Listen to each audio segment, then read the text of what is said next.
Now on All Our FM, a special broadcast with George Matlock. Wake up, I can tell them all you.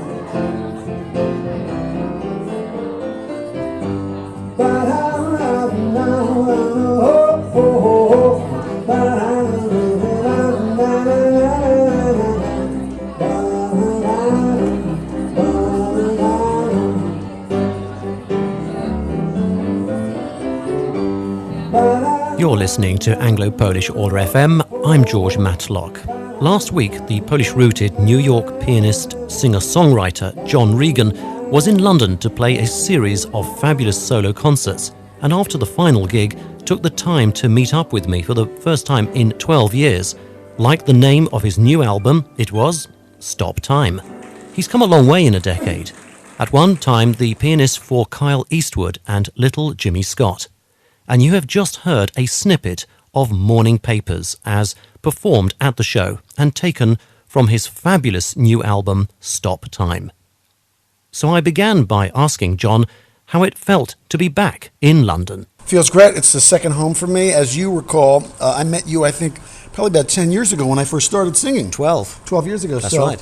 So I hope that it's progressed since the first time you heard me sing. But this is like a second home to me. I have more friends in London than I have in New York, so I love it here. Now, you're absolutely right. It was 12 years ago we met at Ronnie Scott's Jazz Club. You were then with Jimmy Scott. Jimmy Scott, that's Little right, Jimmy yeah. Scott. And before that, I know you were with Kyle Eastwood as well. That's right. You over the years, though, you've developed as a solo artist, and among other luminaries, you've joined up with the likes of Andy Summers of The Police. That's right. How did that happen? Well, it's funny. Years ago, I was put on a JVC Jazz Festival show in New York City, a tribute to, I believe it was Tal Farlow, the guitar player, and I had heard that Andy Summers was a huge fan of Tal Farlow, and my friend who was the programmer of the show reached out to Andy, and Andy said, I'd love to do it. So Andy was there, and I was at the sound check sort of warming up, and Andy heard me on the piano and came over to me and said, oh, that sounds really nice. And we just sort of struck up a friendship. This has got to be 97. And so every time I'd go to L.A., we'd have a drink or talk about music or go out to dinner. And, this is way before the Police sort of got back together. So he was really, if people remember, he was really a working jazz musician. He had a deal on RCA and BMG and was making records, tributes to Thelonious Monk. I mean, Andy is such a major guitar force. He was just always investigating different kinds of things. So over the years, we stayed friendly. And then when I started kind of jumping out on my own, I reached out to him and said, hey, why don't you feel like playing on some of these records? And he did. And he played on the record Let It Go, and then the next one, Revolution. I hate to sort of categorise people in terms of the genre of music, but of course we've got to do it because otherwise record shops wouldn't know where to put you. Electric klezmer dance, yeah. I mean, I sort of see the strands of jazz, blues, and of course pop as well to some extent, and I mean that in the most nice way I can think of. All of that's tied together. A lot of people have described your new album, Stop Time, which is a fantastic corker of an album. I've listened to it endlessly, really have, and I loved it. I can certainly see why people say Billy Joel. I can also see why you referred to the Eagles on Borderline, and also to Elton John, of course, somebody we've talked about endlessly before, on another song that you played tonight. But how about if I say to you Georgie Fame? Georgie Fame, that first song that's on the new album, I Will Wait, about the cat link, which I thought was great. There's a touch of Georgie Fame about that. Yeah, well, I mean, Georgie Fame has many streaks of different kinds of music running through him, too. I think when I was younger, one of the reasons I sort of made a transition into singer-songwriter, into sort of pop-ish material it was sort of toward the end of my tenure with Jimmy Scott that I was asking myself, what songs would I like to sing? Jimmy was singing the songbook that was legendary for his time. He was singing Pennies from Heaven. He was singing Sometimes I Feel Like a Motherless Child. I mean, Embraceable You. Songs that come from the era of him growing up. And when I started My Valentine, that was exactly. And when I investigate the songs that were from my childhood when I was coming up, it was, I'm a New York piano player. I grew up listening to Billy Joel. I studied with Bruce Hornsby's piano teacher at University of Miami. So I started to kind of try to pay homage to the sounds that have always been percolating in my head. And so as I started writing songs, I think I just felt freer and freer to say, this is where I come from. What if I make a pop song and then stick a jazz solo in the middle of it? What if I reference some of my heroes? And I think that's sort of what I'm trying on each record to do, is make music that's mostly authentic to my experience. I was going to say that it certainly sounded very autobiographical when I hear the songs, when I hear the connections as to why certain artists have influenced certain songs. Yeah. It comes through. Taking you back about 12 years back when you wrote a song with a very evocative title, Only My Credit Card Knows Where I've Been. I thought it's a fantastic track and a great name for a song. A bit long-winded though it is as a title. Yeah. Again, is that from personal experience? What's the story there? Yeah, I mean, that story was I was on tour with Jimmy Scott in Japan, and I literally, I think my girlfriend at the time called me and said, what city are you in? And I literally said to her, I have no idea. And I was literally like rummaging through by that point, I was so upside down. And so I remember this like it was yesterday. I was listening to an album by the band Train. I think it was there was a song called Calling All Angels, and over the sort of metrical, the meter of that song, in that song it says something like, I need a sign to let you know, I need a sign to let me know you're here. All of these lines keep getting crossed within the atmosphere. And as that was going by, I said, only my credit card remembers where I've been. And it was literally like, I just thought, that's how I feel right now. And so then the song came.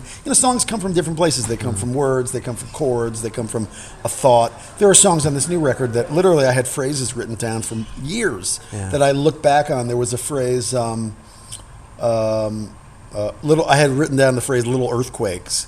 And I just thought, someday I'm going to use that in a song. And then in the last song on the record, These Are the Days, it says, these little earthquakes are what hold us all together. So you never really know when something's going to get used, when something's going to inspire. You just have to kind of keep working, and hopefully you'll have a song for it at some point.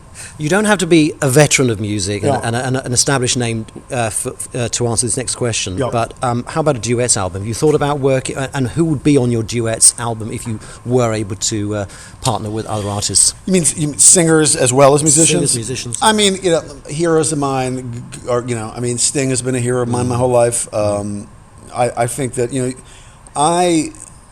it's funny because in pop music the trend tends to be, artists want to work with the younger hot musicians. But I think because I come from a jazz perspective, I always love to work with the people that inspired me. I'm not really particularly interested in working with the hot shot producers of the day. But I'm happy for their success, but I kind of think like, who are the people that sort of got me excited about music? People like Billy Joel and Elton, Randy Newman, Bruce Hornsby, Shirley Horn, the singer, she's passed away, obviously. I've been sort of toying with the idea of doing a covers record because I've never done one. I pretty much stay away from doing covers, but I've sort of been wrapping my head around the possibility of doing something like that because I think it scares me a little bit. Most of the times when I hear a song that I like, I don't want to touch it because I feel like that version should be what it is. So, I have a lot of ideas for what the next thing will be.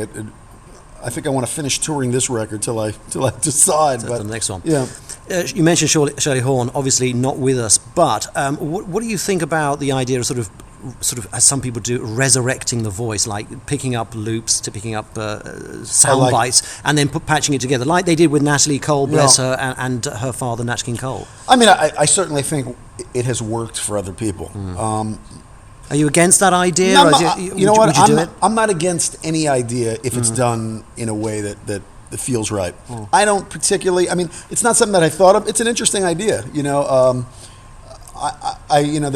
records by. Like Adele has a loop of her son on one of her new tunes.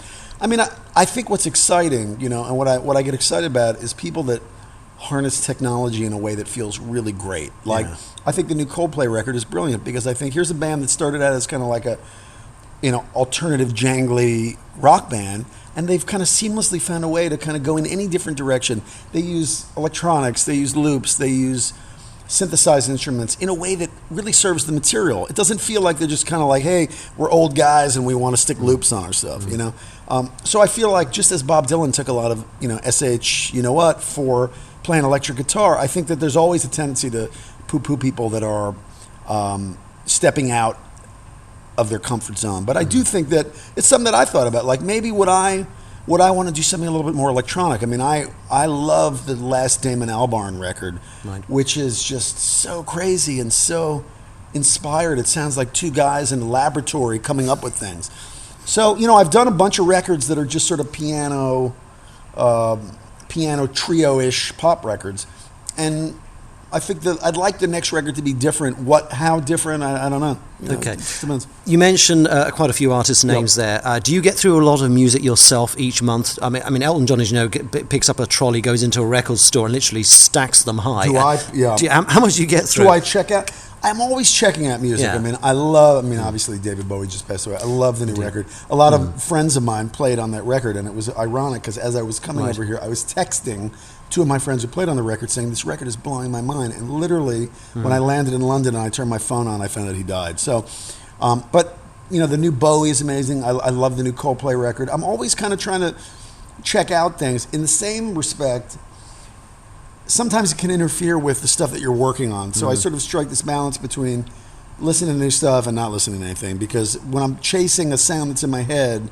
sometimes I don't really want to let it get too influenced by anything else. But I'm a huge fan of checking out new stuff. And I love, I love Kendrick Lamar. I love D'Angelo. I love lots of stuff that's kind of, I understand why people are listening to the things that they are now. Okay. And just final question, as you know, this is for Polish Radio Orla FM, Yes. this interview. So I want to ask you about your Polish links, because I remember years ago you told me you had a Polish link. Yeah. We've never really explored this, so I'm going to give you the chance now to tell the listeners what is this great Polish link you've got. Well, first of all, the last time we talked, I think 12 years ago about this. Was 12 years ago. We were talking about me coming to Poland. That still has not happened. So right, okay. I would like to say that Poland, I'm ready for you. It's on record. I right. failed you, and I have to put this right quickly. Okay. My grandmother, I believe the story is that she lived in Częstochowa. I think she was Russian and ended up in Poland, or she was Polish and ended up in Russia. Right. But at some point, she was in Częstochowa. My family has Jewish roots, so during that time, it was quite challenging for the Jews. Right. And but they did. They were in Poland at one point. So I would like to. I'd love to go. It's an amazingly beautiful place, and so many of my friends have been there. So I'm hoping to visit it. Okay, well, we'll see what we can do. Okay. I'm ready. It's on record. Okay. Jon Regen, it's been a pleasure. Thank you very much. Pleasure, and thank you, Radio Orla. Pleasure. See you soon.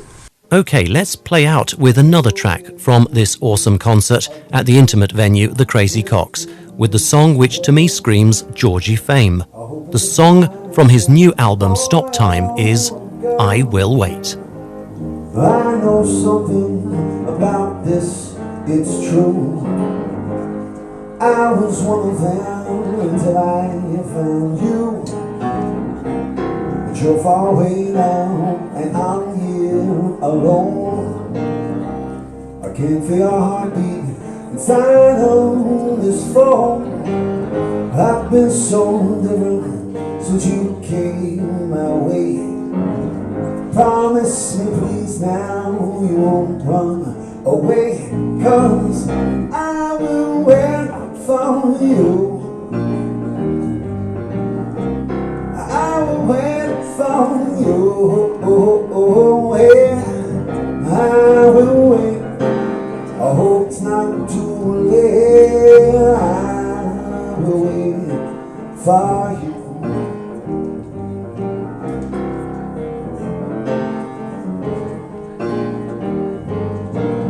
Wanting to hold you and kiss you at night. I'd sleep with your cat, but I'm scared he might bite. Before the day I met you, I was losing my mind. But you came to save me right in the nick of time. Now I will wait for you.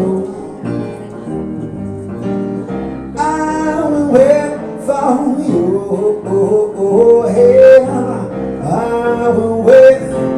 I hope it's not too late. I will wait for you. Tell me that there's still some space in your heart, 'cause you kept me dreaming since we've been apart.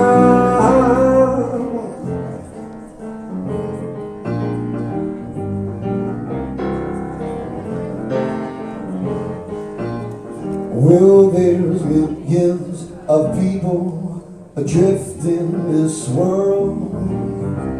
Hoping to find yourselves a boy or a girl. I know a little about this, is true, but I won't stop fighting until I find you. So I will wait for you. I will wait for you. Oh, yeah, I will wait. I hope it's not too late. I will wait for you. I say I will wait for you. I will wait for you. Yeah, I will wait. I hope it's not too late. I will wait for you. I say I will wait for you. I say I will wait for you, for you, for you. Thank you.